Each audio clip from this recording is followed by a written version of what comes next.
নমস্কার বন্ধুরা, একটি নতুন রেসিপির সাথে আপনাদের সবাইকে আমি আমার চ্যানেলে স্বাগত জানাচ্ছি। আজকে আমি নিয়ে চলে এসেছি একটি মাহিতোর রেসিপি। তো দেখুন আজকের রেসিপি। তো প্রথমেই আমি এটার লুকটা শেয়ার করছি, যে লুকটা কীরকম এসেছে।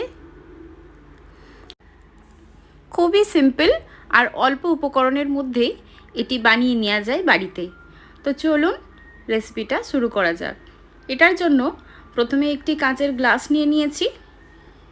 এবার কাঁচের গ্লাসটির মধ্যে আগে থেকে তৈরি করে রাখা লেমনকে গোল গোল করে আমি স্লাইস করে রেখেছি, সেই স্লাইসগুলিকে আমি এর মধ্যে দিয়ে দিচ্ছি। এবার এর মধ্যে আমি দিয়ে দেব মিন্ট লিভ। মিন্টের পাতাগুলিকে হাতের সাহায্যে একটু কেটে নিচ্ছি, নিয়ে এর মধ্যেই দিয়ে দিচ্ছি।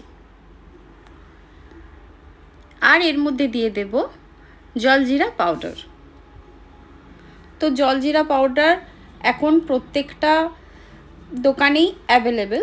তো আমি এটার একটা সাইড কেটে নিচ্ছি, তবে পুরো পাউচটা আমি দেব না, অর্ধেকটাই ইউজ করেছি। তো এটা একবার বাড়িতে বানিয়ে দেখবেন, আশা করি আপনাদেরও ভালো লাগবে। এই গরমে মিষ্টি জুস, মিষ্টি শরবত তো অনেক খেয়েছেন, একবার এইভাবে যদি বানিয়ে দেখুন, আপনাদের অবশ্যই ভালো লাগবে। তো এইভাবে হালকা আমি এইগুলিকে একসাথে মিক্স করে নিচ্ছি। এবার আমি এর মধ্যে দিয়ে দিচ্ছি আইস কিউব। ছোট ছোট আইসের কিউবগুলি আগে থেকে বের করে রেখেছি, সেইগুলিকে আমি দিয়ে দিলাম। 5 থেকে 6টি আইস কিউব আমি এর মধ্যে দিয়েছি।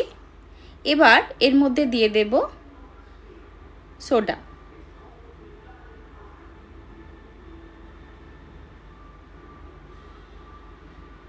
এই সোডাটা অ্যাড করে দিচ্ছি। খুব সুন্দর একটি কালার লাগবে আর খেতে অসাধারণ লাগে। তো একবার অবশ্যই বাড়িতে বানিয়ে দেখবেন, আশা করি আপনাদেরও ভালো লাগবে। তো এইভাবে দিয়ে আমি একটা মিন্ট পাতা দিয়ে সাজিয়ে নিলাম, আর একটা লেমনের গোল স্লাইস কেটে রেখেছিলাম সাজিয়ে রাখার জন্য, সেটাকে আমি এই গ্লাসের ওপরেতে সাজিয়ে দেব। তো দেখুন, দেখেই একদম রেস্টুরেন্টের মতো ফিল আসবে।